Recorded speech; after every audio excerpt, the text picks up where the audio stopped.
parents. I wanted to make a quick video just so that way you could kind of play this in the background while you're finishing up your week and starting your weekend about a few things that we always have going on in our classroom. A few students went home today with that they had some missing assignments. So I just want to explain to you how our classroom works, where you can find all of these things, and just kind of the happenings in our classroom. I think it's important for you to know.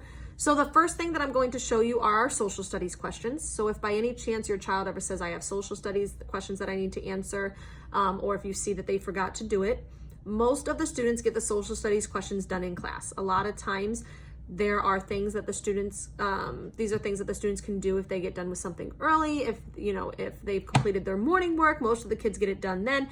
They usually get it done in under 5 minutes. It does not usually take them long to answer these social studies questions, and they can be found in their social studies book. So I always give them the page number. So I will show you what those look like. So in Google Classroom, if you gave me your email address at the beginning of the year, I did link you to your child's Google Classroom. So I suggest you check your email because you can be linked to Google Classroom so you can see things as well. I always tell them to go to Classworks at the top. At the very bottom is social studies. So every week the students will have 4 questions. I give them the page number so that way they can answer the questions. The biggest things with this are making sure that your child is actually doing it, but also making sure that they restate the question. So for example, this one down here, how did Portuguese shipbuilders make better ships? They cannot say they made it better by, because I don't know who they is and I don't know what it is. So I tell them, use as much of the question in your answer as possible. The Portuguese shipbuilders made better ships by. Okay, so I really tried to emphasize, now in this question it does say they. Why did they call Eric the Red? Because the question said it, they can say they call Eric the Red because. But they can't say they call him that because. You need to use as much of the question in your answer as possible. So this week, I actually gave them a clue for the first one, and it says, how many years did Cabeza spend in Texas with the natives? Cabeza spent blank years in Texas with the natives. It should be a capital T. There we go. So I did give them some clues on that. So that is social studies. They can do this as homework. Technically, it is homework. You will see it on their agenda. I tell the kids, hey, put a check on your agenda after you complete the assignment. So that way you know it's done and your parents also know it's done. So that is one of the assignments. So if you saw anything about social studies, that was where it was at. Some of the students forgot to do some of the word work. So choose the word. I allow the students to do either one.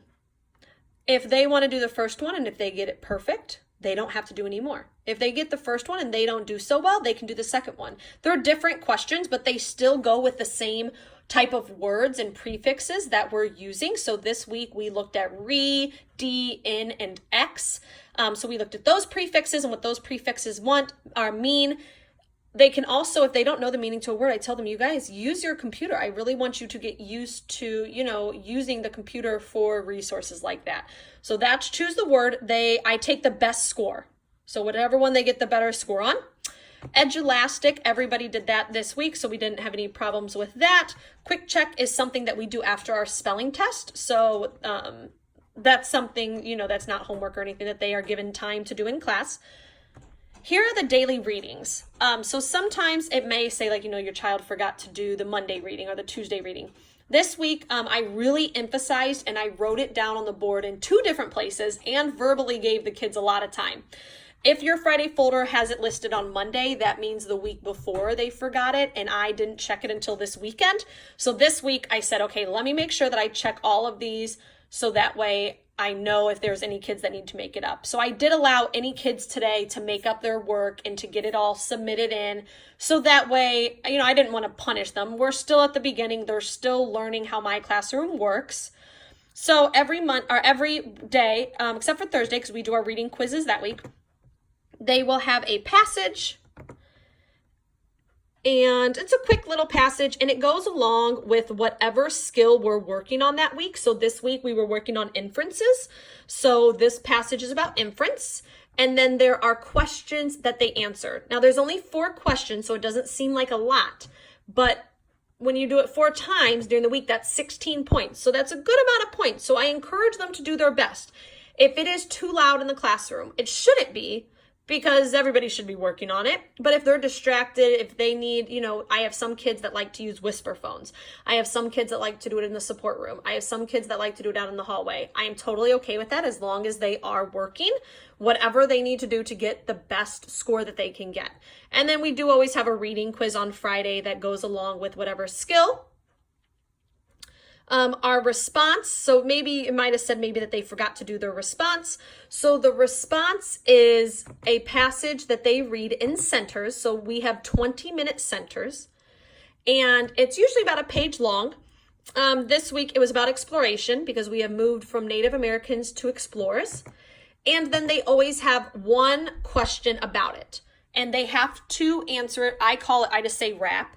They need to restate the question fully, answer it, but when they answer it, prove it with words from the text. So for example, this question this week was, why was the age of exploration a dangerous time period? So they cannot just say it was a dangerous time period or it was because. No, have them restate the full question. The age of exploration was a dangerous time period because, and then there were some examples in the text of, there were diseases, there were inaccurate maps, there were battles with the natives. I want to say there were 3 or 4 different things that the students could have listed. I do have them always do that on Monday, and that is during a rotation, because then Monday night I look at each of them and I comment. Now, I can't do it because mine is from a teacher's point of view, but if you go to view assignment, if your child is in Google Classroom and goes to response and hits view assignment, on the right-hand side, you will see a private message from me that either tells them perfect, good, or it might tell them, hey, you forgot to restate it, or hey, fix this. So I do give them an opportunity to fix this response. Some of the students fix it, some of the students don't. So please encourage your student to fix their response. So I do think that is pretty much all, that's all that we have going on in Google Classroom. The other things that we obviously do in class are math, which I don't like to do any math on the computer. I think it's harder. I have found that kids just do so much better on pencil and paper. So we have the response, daily readings, word work, and social studies is all on Google Classroom. So I do hope that that helped. If you notice that your child had some things missing this week, there were just a few kids that forgot a few things here or there. Don't worry. I did let them do it today in class. They were able to get caught up. And then we just talked about, next week, it's a brand new week. We'll start fresh. You have no missing assignments for next week because it's a brand new week, and we'll make sure that you get all of them in. I do remind the kids consistently, have you done this? Did you make sure that you have this done? So I do verbally remind them, and I write it on the board so that way they can be reminded of the different things that need to be done that day, whether it's in centers or it's during independent reading time or those type of things. So please encourage your child. You can have your child watch this video. You can have them show you the different things on here. Look at your email and see, because you should be linked to your child's account. If not, shoot me a message on Class Dojo or Remind, and I will put your correct email in there and we will get that done. So thank you so much, and I hope you have a great weekend.